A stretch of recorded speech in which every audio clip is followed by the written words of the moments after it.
লোকসভা নির্বাচনের লড়াই শুরু, প্রথম দফার ভোট ইতিমধ্যেই হয়ে গিয়েছে। বারবার যে বিষয়টা সামনে আসছে যে বামেরা আবার ফিরছে। পশ্চিমবঙ্গ, ত্রিপুরা একসময় আমরা জানি বামেদের শক্ত ঘাঁটি ছিল, বামেদের দুর্গ বলা চলে, কিন্তু এখন সেখানে প্রায় একটা খরা চলছে। কিন্তু অনেকেই আশাবাদী যে পশ্চিমবঙ্গে হয়তো বামেরা এবারে কিছু লোকসভা সিট পেতে পারে। বামেদের নেতৃত্বরা তারা বলছেন 10 থেকে 12টা সিট তো তারা পাবেই, কংগ্রেস এবং বামেরা জোট মিলিয়ে। অন্যদিকে দেখা যাচ্ছে কেরলে তো আমরা জানি বামেদের শক্ত ঘাঁটি, সেখানেও কিছু সিট পাওয়ার অবশ্যই সম্ভাবনা রয়েছে। কিন্তু যে বিষয়গুলো সামনে আসছে না, তামিলনাড়ু, রাজস্থান, বিহার, ঝাড়খণ্ড, এই রাজ্যগুলিতেও কিন্তু বামেরা লড়াই করছে এবং এখান থেকেও কিন্তু সংসদে বামপন্থী সাংসদদের যাওয়ার একটা সম্ভাবনা রয়েছে। আমাদের সঙ্গে রয়েছেন সাংবাদিক অর্ক ভাদুরী, তার সঙ্গে এই নিয়ে কথা বলবো। যে বিষয়টা বারবার সামনে আসছে এবং যেটা সামনে আসছে না, এই যে তামিলনাড়ু, রাজস্থান, এগুলিতেও যে লড়াই করছে আসলে বামেরা, কোথাও কি আমরা দেখছি মেইনস্ট্রিম মিডিয়া এই বিষয়গুলি নিয়ে কথা বলছে না। এগুলি সামনে আসা দরকার। তামিলনাড়ু থেকেও সংসদে যাওয়ার একটা সম্ভাবনা রয়েছে বামপন্থী সাংসদদের। ইনি কীভাবে দেখছেন, কিভাবে লড়াই করে তারা যেতে পারে? আমরা যেটা জানি যে মূলত 3টে রাজ্য ছিল হচ্ছে বামপন্থীদের দুর্গ: পশ্চিমবঙ্গ, ত্রিপুরা এবং কেরল। এর মধ্যে কেরলে এখনও এলডিএফের সরকার রয়েছে, কিন্তু অনেকগুলি সমীক্ষাই যে কথাটা বলছে যে কেরলে হয়তো কংগ্রেস নেতৃত্বাধীন যে জোট ইউডিএফ, তার ফলাফল সিপিআইয়ের যে জোট এলডিএফ তার থেকে বেটার হবে। এবং গত লোকসভা নির্বাচনেও আমরা দেখেছিলাম যে কেরলে কিন্তু বামপন্থীদের শোচনীয় ফলাফল হয়েছিল, বামপন্থীরা মাত্র 1টি আসন জিতেছিলেন। কিন্তু গত লোকসভা নির্বাচনে বামপন্থীদের খুব ভালো প্রতিনিধিত্ব যে রাজ্য থেকে ছিল সেটা কিন্তু ঠিক ট্র্যাডিশনালি বাম দুর্গ বলা হয় না, বা বাম দুর্গ হিসেবে আমরা তামিলনাড়ুকে দেখি না।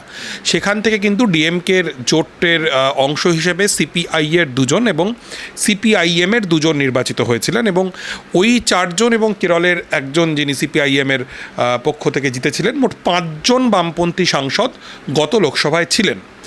এবারে যেটা খুব ইন্টারেস্টিং সেটা হচ্ছে যে কেরলের বাইরেও তামিলনাড়ু ছাড়াও আরও অন্তত 3টি রাজ্য থেকে বামপন্থীদের সংসদে প্রতিনিধি পাঠানোর একটা ব্যাপক সম্ভাবনা রয়েছে। এই 3টে রাজ্যের মধ্যে রয়েছে রাজস্থান, যেখানে সিকার যে লোকসভা কেন্দ্র, সেখানে সিপিআইএম নেতা, প্রবীণ কৃষক নেতা এবং বলা যেতে পারে যে ওই এলাকার কৃষক আন্দোলনের কিংবদন্তি অমরা রাম, তিনি কংগ্রেস সহ ইন্ডিয়া ব্লকের প্রতিনিধি হিসেবে লড়াই করছেন সিকার আসনে, এবং সেই আসনে তার একটা জয়ের প্রবল সম্ভাবনা রয়েছে। ঠিক তেমনি আমরা জানি যে বিহারে যে ইন্ডিয়া ব্লক রয়েছে, যে মহাগঠবন্ধন রয়েছে, সেই মহাগঠবন্ধনের পক্ষ থেকে বামপন্থীরা 5টা আসনে লড়ছেন। এটা কিন্তু খুব একটা কম সংখ্যা নয়, খুব ইন্টারেস্টিং। ভালো বললে কম বলা হয়, দুর্দান্ত ফলাফল করেছিলেন বামপন্থীরা। গত বিধানসভা নির্বাচনে বিহারে কংগ্রেস তারা 70টা আসনে লড়েছিল এবং 19টা আসনে জিতেছিল, কিন্তু বামপন্থীদের যদি আমরা দেখি তারা অনেক কম আসনে, তারা 29টা আসনে লড়েছিলেন এবং সেখানে তারা 16টা জিতেছিলেন। এবং যেটা খুব ইন্টারেস্টিং, এই 16টা আসনের মধ্যে 12টা আসনে জিতেছিলেন সিপিআইএমএল লিবারেশনের প্রার্থীরা, এবং 2টি আসনে সিপিআই এবং 2টি আসনে সিপিআইএম প্রার্থীরা জিতেছিলেন। কাজেই এইবারে বলা যেতে পারে যে বিহারে বামপন্থীরা কিন্তু একটা অত্যন্ত গুরুত্বপূর্ণ শক্তি, এবং ডেফিনেটলি সিপিআইএমএল তারা 3টি আসনে লড়ছেন। এই 3টি আসনের মধ্যে আড়া আসন যেটি, সেই আড়া আসনে গতবারও আরজেডি সমর্থিত সিপিআইএমএল প্রার্থী হিসেবে রাজু যাদব লড়েছিলেন। এবারে তারা সেই আসনে প্রার্থী পরিবর্তন করেছেন, আমরা সেই আলোচনায় আসব। এবং আর 2টি আসন তারা লড়ছেন, তার মধ্যে একটির নাম হচ্ছে নালন্দা, যেটা খুব কঠিন, কারণ নালন্দা আসনটি আসলে জেডিইউ পার্টির দুর্গ, নীতিশ কুমারের দুর্গ বলা হয়। এবং আরও একটি আসনে, সেটার নাম কারাকাট আসনেও কিন্তু সিপিআইএমএল প্রার্থী রয়েছেন। এবং যদি এই সমীকরণ ঠিকভাবে কাজ করে, যেটাকে ওনারা বলেন রাজদ মালে সমীকরণ, আরজেডি এবং লিবারেশনের যে সমীকরণ ঠিকভাবে কাজ করে, তাহলে কিন্তু এই কারাকাট আসনেও লিবারেশন জিততে পারে। অন্যদিকে বেগুসরাই আসন, যেটায় গতবার প্রচুর হাইপ তৈরি হয়েছিল, কারণ কারণ কানাইয়া কুমার লড়েছিলেন।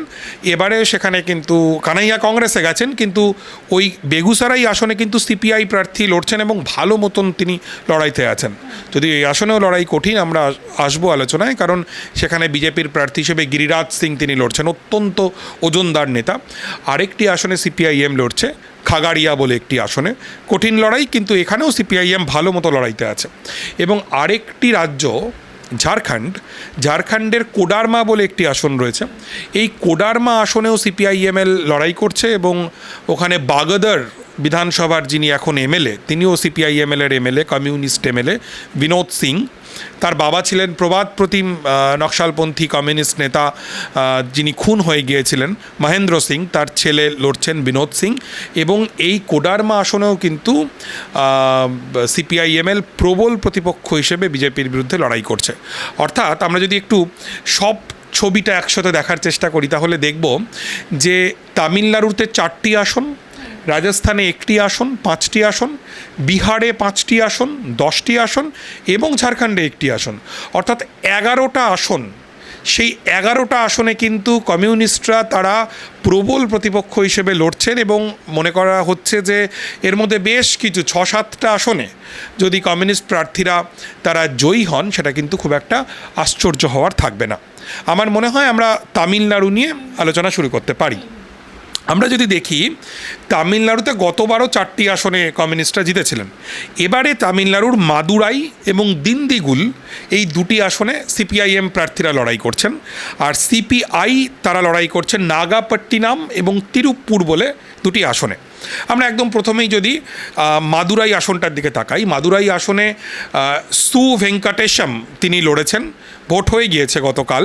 এবং এই মিস্টার ভেঙ্কটেশম তিনি সিপিআইএমের রাজ্য কমিটির সদস্য এবং এই আসনটা কিন্তু সিপিআইএমের একদম বলা যেতে পারে দীর্ঘদিনের শক্ত একটা অবস্থান তাদের রয়েছে। মানে আমরা না অনেক সময় একটা ভুল করি, যারা পশ্চিমবঙ্গের প্রেক্ষিতে বাইরের রাজ্যগুলোকে দেখি, আমরা মনে করি যে ডিএমকে যেন খানিকটা ভালোবেসে জোট ধর্ম রক্ষার্থেই এই আসনগুলো সিপিআই এবং সিপিআইএমকে দিয়ে দিচ্ছে। আদপেই তা নয়, একেবারেই তা নয়। কেউ কিন্তু জোট রাজনীতিতে একটা আসনও, একটা বিধানসভাও কিন্তু কেউ কাউকে ছেড়ে দেয় না। এখানে সিপিআইএমের প্রবল শক্তি রয়েছে মাদুরাইতে, সেই কারণেই কিন্তু আসনটি ছাড়ছেন। এবং আমরা যদি পরিসংখ্যানে যাই, 2019 সালের লাস্ট যে লোকসভা নির্বাচনে সিপিআইএম এখানে 44.20% ভোট পেয়ে প্রায় 4.5 লক্ষ ভোট পেয়ে জিতেছিল। 1.5 লক্ষ ভোটের ব্যবধানে এআইএডিএমকে কিন্তু তারা পরাজিত করেছিল। গতকাল ভোট হয়ে গিয়েছে এই আসনে এবং অত্যন্ত পজিটিভ আসন এটা কমিউনিস্ট পার্টি অফ ইন্ডিয়া মার্কসিস্টের জন্য।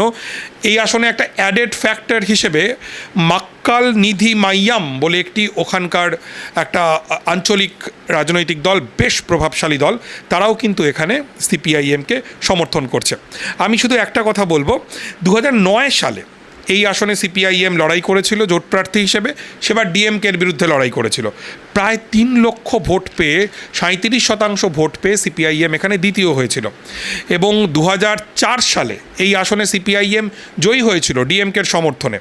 এবং 1999 সালে প্রায় 44% ভোট পেয়েছিল। কাজেই আমি যেটা বলতে চাইছি যে এই আসনটা কিন্তু ট্র্যাডিশনালি একটা কমিউনিস্টদের শক্ত ঘাঁটি। এবং এই পশ্চিমবঙ্গের ক্ষেত্রে তো দেখেছি এমন কিছু সিট আছে যেগুলো ট্র্যাডিশনালি সত্যি, আমরা মুর্শিদাবাদের কথাই বলি, যদি একটানা কিন্তু সেখানে কমিউনিস্ট পার্টি জিতেছে, কিন্তু সেখানে আমরা গত লোকসভা নির্বাচনেই দেখেছিলাম তৃণমূল জিতেছিল। তো কোথাও গিয়ে কি মানে পশ্চিমবঙ্গের সূত্রে সেখানে অঙ্ক করা, মানে অন্য রাজ্যে অঙ্ক কষা যাবে না? আমার মনে হয় যে পশ্চিমবঙ্গ আর তামিলনাড়ুর ক্ষেত্রে বামপন্থী রাজনীতির যে বেড়ে ওঠা, তার চলন, এই দুটোকে তুলনীয় খুব একটা নয়। কারণ আমরা জানি যে পশ্চিমবঙ্গে দীর্ঘদিন একটা সরকার ছিল, বামফ্রন্ট সরকার ছিল। এই সরকারের প্রতি মানুষের অনেক রকমের প্রত্যাশা ছিল এবং এটা অনস্বীকার্য যে ভূমি সংস্কারের মতো ভীষণ গুরুত্বপূর্ণ কাজ যেমন বামফ্রন্ট সরকার করেছে, তেমনি বামফ্রন্ট সরকারের শেষ দিকে জনবিচ্ছিন্নতার ঘটনা ঘটেছিল। এটা সিপিআইএম দল বা অন্য বামপন্থী শরিকরা তারা নিজেরাই স্বীকার করেছেন। এবং যার ফলে আমরা একটা বিরাট সেটব্যাক আমরা পশ্চিমবঙ্গে দেখেছি, ধাক্কার মধ্যে পড়েছে বামপন্থী আন্দোলন। মুর্শিদাবাদ আসনের কথাটা বলি, মুর্শিদাবাদ আসনে গত নির্বাচন 2019 সালের যে নির্বাচন হয়েছিল, সেই নির্বাচনে কিন্তু বাম কংগ্রেস জোট হয়নি। সেখানে কংগ্রেস প্রার্থী ছিলেন আবু হেনা, তিনি প্রায় 3,60,000 ভোট পেয়েছিলেন এবং সিপিআইএমের বিদায়ী সাংসদ হিসেবে বদরুজ্জা খান তিনি লড়েছিলেন, অনেকটা কম ভোট পেয়েছিলেন, তিনি 1,80,000 মতো ভোট পেয়ে তিনি ফোর্থ হয়েছিলেন। এইবার সেখানে মোহাম্মদ সেলিম লড়ছেন এবং একটা বেশ টাফ লড়াইয়ের জায়গায় রয়েছে। কিন্তু তামিলনাড়ুর গল্পটা একটু আলাদা। তামিলনাড়ু তো ডেফিনেটলি গোটা পশ্চিমবঙ্গে যেমন গোটা পশ্চিমবঙ্গ জুড়ে বামপন্থীদের একদম শক্ত সংগঠন, তামিলনাড়ুর তো সেটা বাস্তবতা নয়। তামিলনাড়ুর কিছু পকেট রয়েছে, যে পকেটগুলো খুব শক্তিশালী। এবং এই যে আসনটার কথা আমরা বলছি, মাদুরাই আসনে মাথা ধরা মানে এটা আমরা বলতে পারি এগুলো বামপন্থীদের নিবিড় কাজের জায়গা। এটা সত্যি যে জোট না হলে একক শক্তিতে হয়তো তারা জিতবেন না, কিন্তু বামপন্থীদের ভোট সেখানে উপেক্ষণীয় নয় এবং বামপন্থীদের জনসমর্থন, বামপন্থীদের কাজের ভিত গরিব মানুষের মধ্যে, কৃষিজীবী বা শহুরে গরিবদের মধ্যে একদম নিচু স্তর পর্যন্ত। এই যে আসনটার কথা আমরা আলোচনা করছিলাম মাদুরাই, এটা 1957 সালে সিপিআই জেতে এবং 67, 99, 2004, 2019 চারবার এটা কিন্তু সিপিআইএম তারা এখানে জিতেছে। মাদুরাই পূর্ব বিধানসভা, মাদুরাই দক্ষিণ, মাদুরাই পশ্চিম বিধানসভা, এগুলো বারবার করে কিন্তু সিপিআইএম জিতেছে। আমরা যদি আরেকটা আসনে যাই, দিন্দিগুল আসন, এখানেও সিপিআইএম লড়াই করছে। এখানে সিপিআইএমের যিনি প্রার্থী হয়েছেন তার নাম আর সচিথানন্দম, আমাদের জন্য উচ্চারণ করা বেশ কঠিন।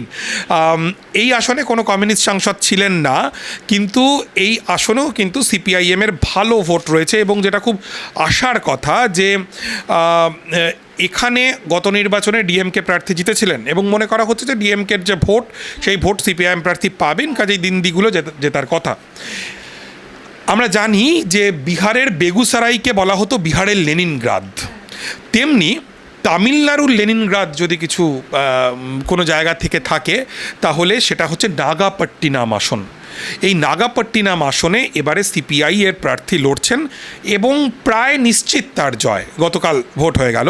আমি নাগাপট্টিনামে সিপিআই নেতৃত্বের সাথে কথা বলছিলাম, ডিএমকে নেতৃত্বের সাথে কথা বলছিলাম, তারা কিন্তু অত্যন্ত কনফিডেন্ট যে এখানে লাল ঝান্ডা জিতবে। এই আসনে নাগাপট্টিনামে আমরা পশ্চিমবঙ্গে সেরকমভাবে খবরই রাখি না। আমরা যারা বামপন্থী রাজনীতির চর্চা করি, আমরা 3 রাজ্যের বাইরের কমিউনিস্টদের লড়াইয়ের খবরই রাখি না। নাগাপট্টিনামে 1971, 1977 সালে সিপিআই জয়ী হয়েছে।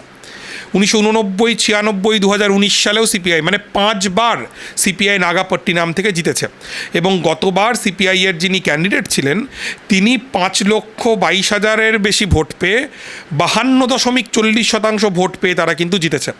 এবং যে কথাটা বলছিলাম, এই আসনটা কেউ এমনি ছেড়ে দিচ্ছে না। 2014 সালে সিপিআই একা লড়ে প্রায় লাখখানেক ভোট পেয়েছিল। 2019 সালে সিপিআই 3 লক্ষের ওপর ভোট পেয়ে দ্বিতীয় হয়েছিল।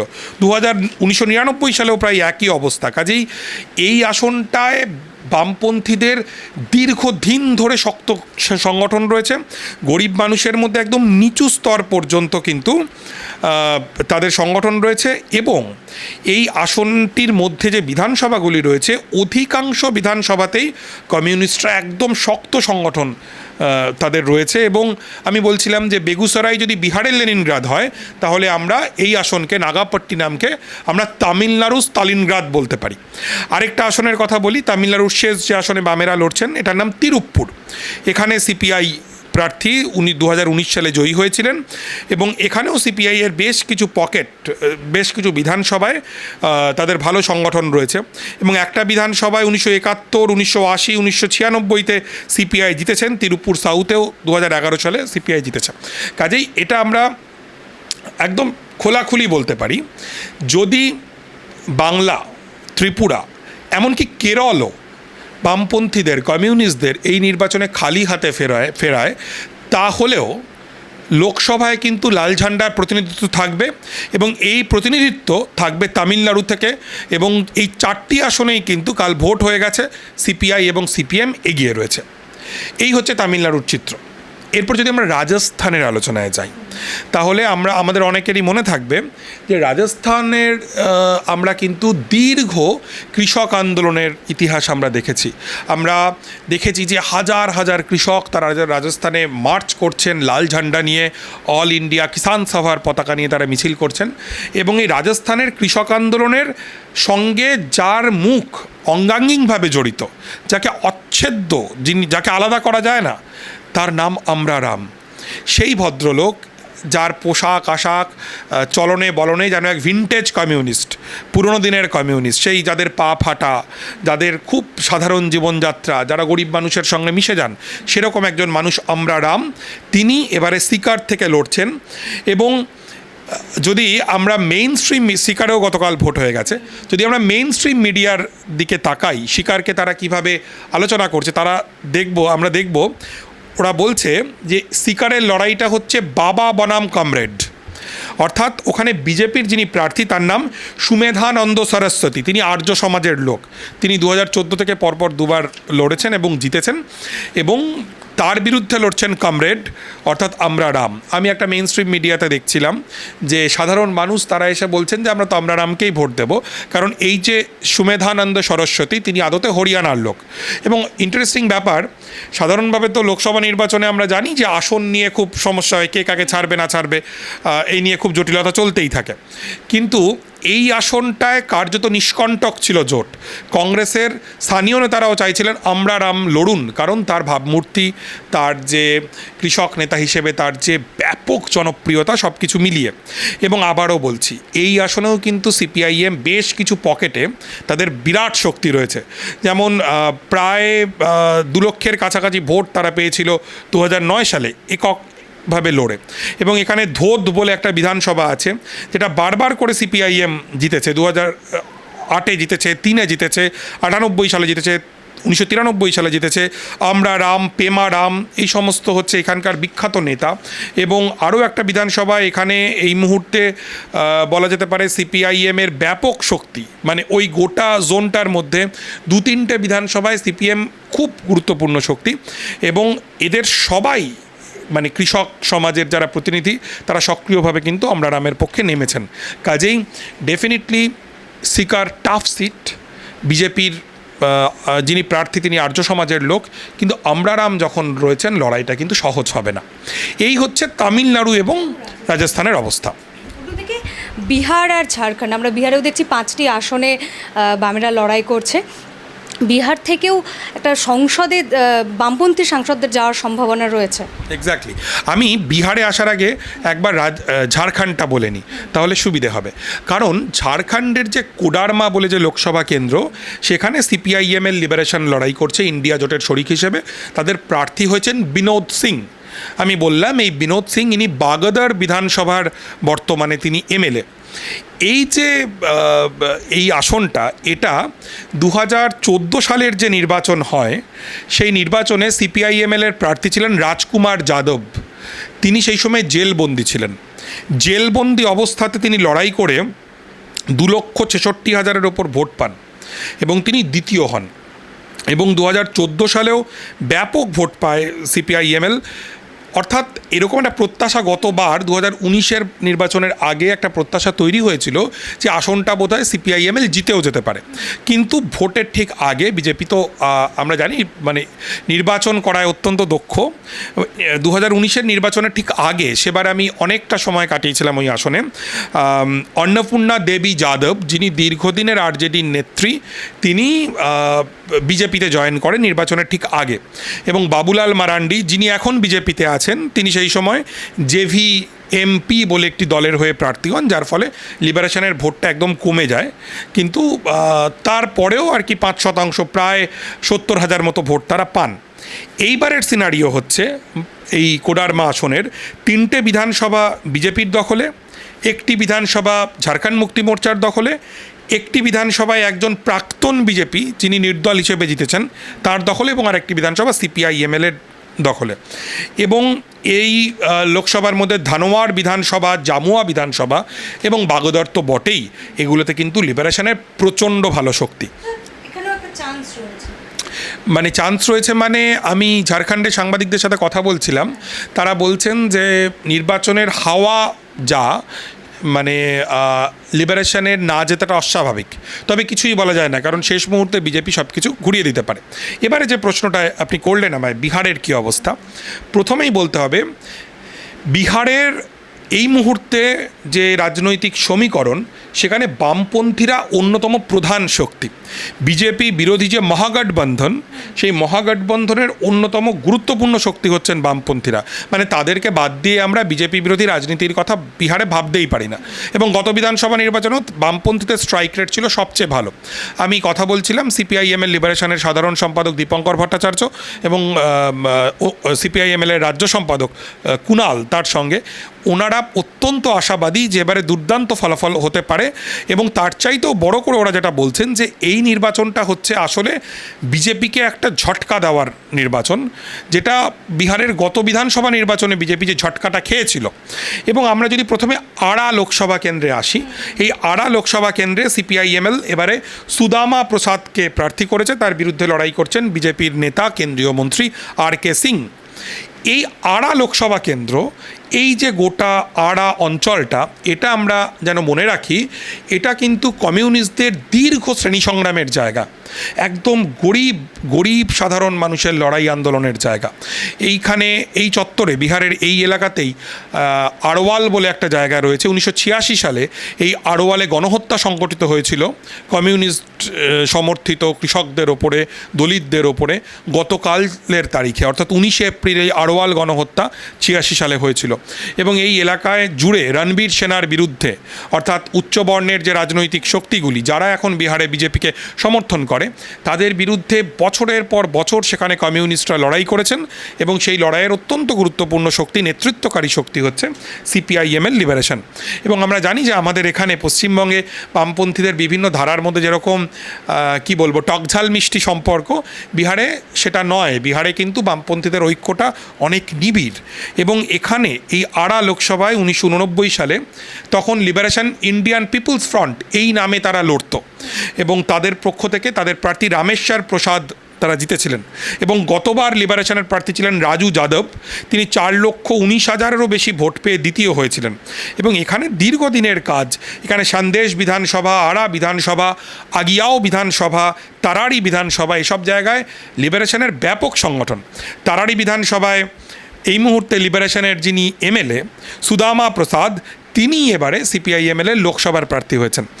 আগিয়াও বিধানসভার কথা বলবো। 20 সালে বিধানসভা নির্বাচনে আগিয়াও থেকে মনোজ মঞ্জিল, তিনি লিবারেশনের প্রার্থী হয়ে প্রায় 62% ভোট পেয়ে যেতেন। কিছুদিন আগে মনোজ মঞ্জিলের যাবজ্জীবন কারাদণ্ড হয়েছে একটি খুনের মামলায়। লিবারেশন দাবি করছে যে তাকে ফাঁসিয়ে দেওয়া হয়েছে। এবং এখানে জগদীশপুর বিধানসভা আছে, সেখানেও 9-এর দশকে লিবারেশনের ভালো শক্তি ছিল। এবং এই মুহূর্তে যা পরিস্থিতি, বিজেপির মাত্র 2 জন এমএলএ, ওই 7টা যে বিধানসভার মধ্যে 2টো এমএলএ বিজেপির, আরজেডির 3 জন এমএলএ এবং সিপিআইএমএলের 2 জন এমএলএ। আমি গতকাল কুণালের সাথে কথা হচ্ছিল, আমার লিবারেশনের রাজ্য সম্পাদক কুণাল বলছিলেন যে আমরা এবারে এমন প্রার্থী দিয়েছি যে সামাজিক যে সমীকরণ, আপনি জানেন যে বিহারের ভোটটা কিন্তু সামাজিক সমীকরণের, কাস্টের একটা গুরুত্বপূর্ণ ভূমিকা থাকে, এবং সামাজিক সমীকরণ আমাদের পক্ষে যাবে। এবং মহাজোট অর্থাৎ আরজেডি লিবারেশনের যে সমীকরণ, সেটা কিন্তু কাজ করছে। আরেকটা আসন খুব গুরুত্বপূর্ণ, সেই আসনটি হচ্ছে কারাকাট আসন। এখানে রাজারাম সিংকে লিবারেশন প্রার্থী করেছে। এই আসনে কিন্তু লড়াই খুব কঠিন, কারণ এটা হচ্ছে জেডিইউ এর দুর্গ।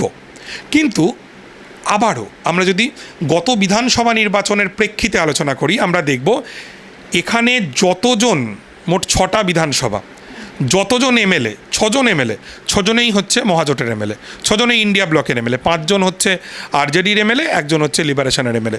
কারাকাট বিধানসভায় অরুণ সিং তিনি জিতেছেন। এবং এখানে কারাকাট বিধানসভা, ওবরা বিধানসভা, এই সমস্ত বিধানসভায় লিবারেশন অত্যন্ত শক্তিশালী। এবং কারাকাটও কিন্তু যদি বিধানসভা নির্বাচনের প্রেক্ষিতে দেখেন, অত্যন্ত পজিটিভ সিট লিবারেশনের জন্য। এবারে আমরা শেষ যে আসন নিয়ে কথা বলবো, সেটা হচ্ছে নালন্দা আসন।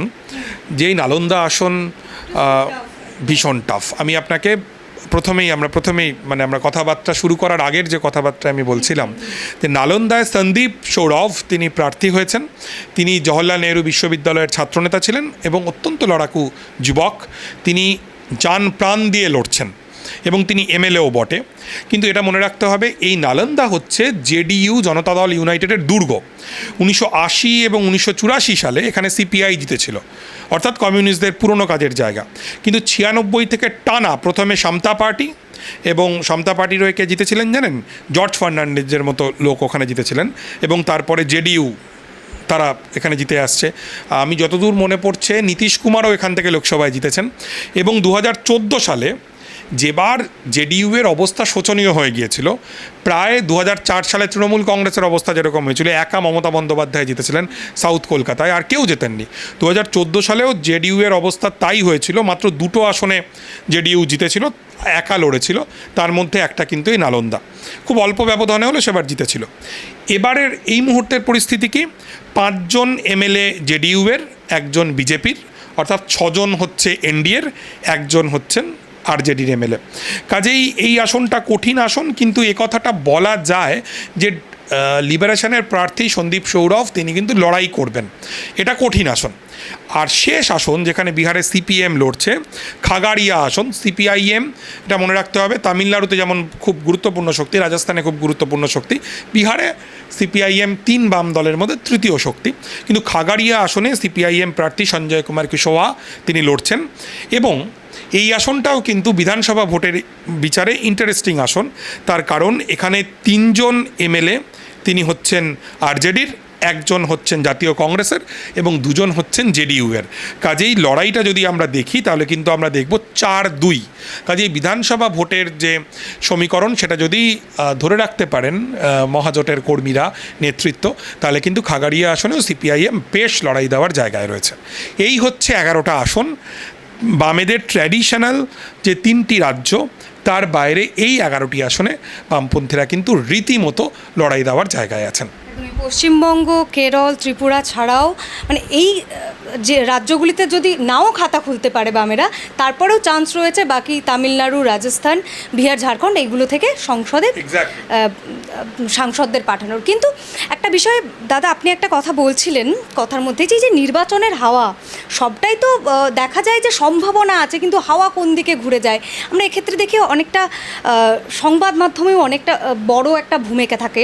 এবং এই যে নির্বাচনী প্রচার, সেটারও একটা প্রভাব পড়ে মানুষের মনে। তো কোথাও গিয়ে এই যে বারবার একটা প্রোপাগান্ডা, যে আগলিবার 400 পার, এই যে 400 পারের যে প্রোপাগান্ডা, কোথাও গিয়ে কি মানুষের মনে এগুলো প্রভাব ফেলতে পারে?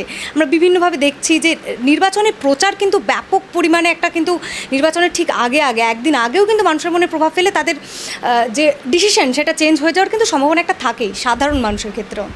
দেখুন, নির্বাচনে কেউ জিতবে কেউ হারবে, এটা হচ্ছে সহজ কথা।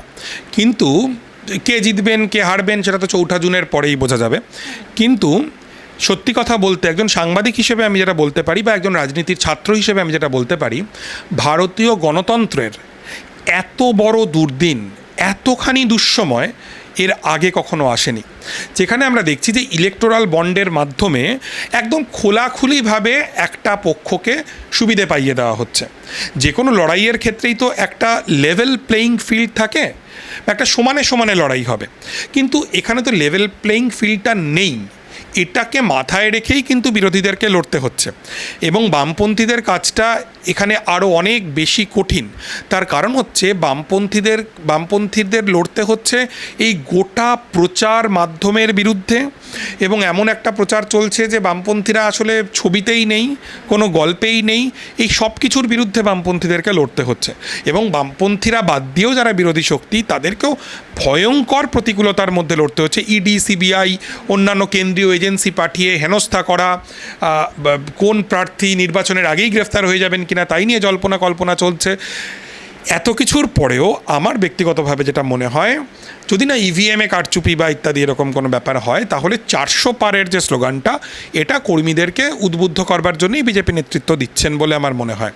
তবে এটাও সত্যি কথা যে বিজেপি অনেকটা এগিয়ে থেকে শুরু করছে, এবারে নির্বাচন শুরু করেছে, এবং লেভেল প্লেয়িং ফিল্ড নেই, সত্যিই নেই।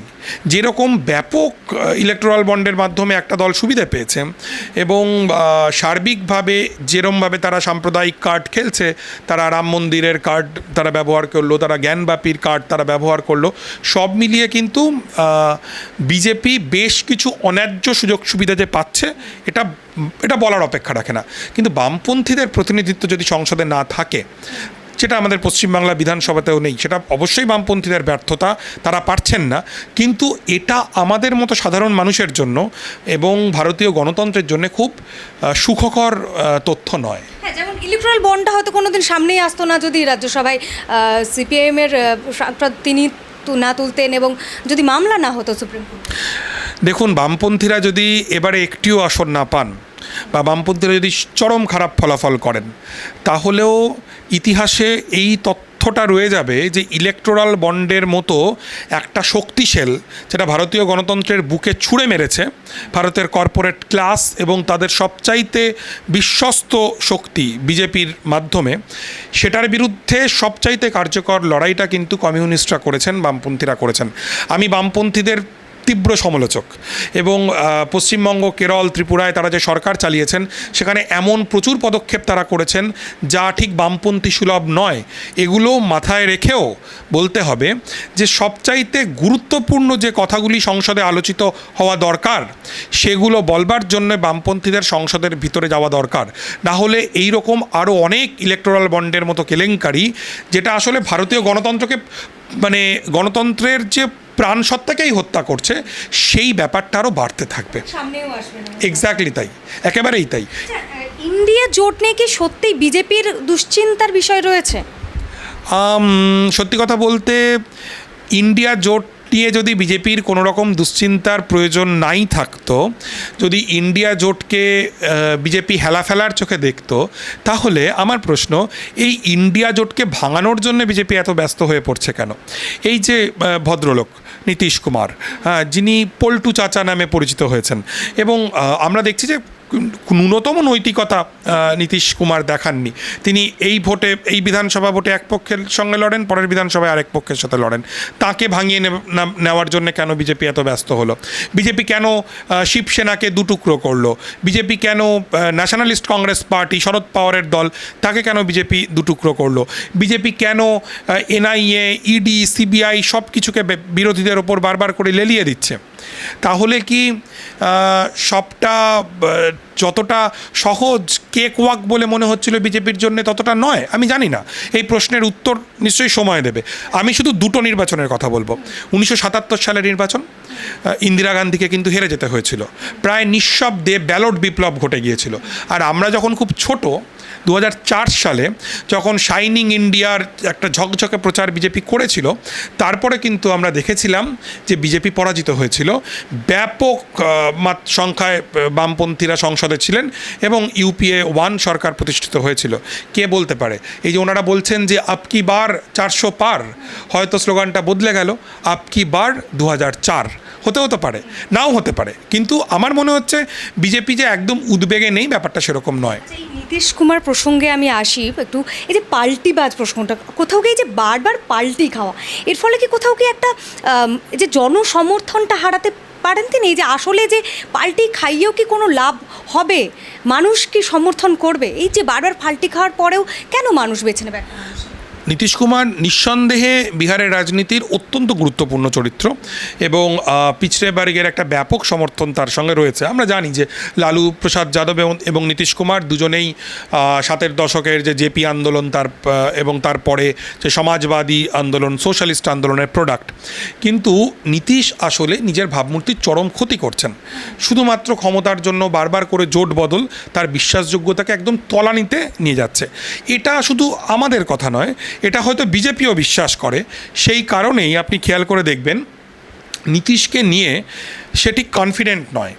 সেই কারণেই আরও অন্যান্য ছোট ছোট রাজনৈতিক দল, জিতন রাম মাঝির দল ইত্যাদি, তাদেরকে কিন্তু বিজেপি নিজের সঙ্গে রাখতে বাধ্য হচ্ছে। চিরাগ পাসওয়ানকে, সে কিন্তু বেশ কিছু আসন ছাড়া, তার সঙ্গে বোঝাপড়ায় যাওয়া। কাজেই নীতিশ কুমার যে বারবার তার রাজনৈতিক আনুগত্য, শিবির বদল, আনুগত্য বদল, এগুলোর মাধ্যমে যে তার ভাবমূর্তির অবস্থা শোচনীয় করে তুলেছেন এবং সেটা যে বিজেপির জন্যও খুব সুখকর নয় অবস্থা, তো দেখে সেটাই মনে হচ্ছে।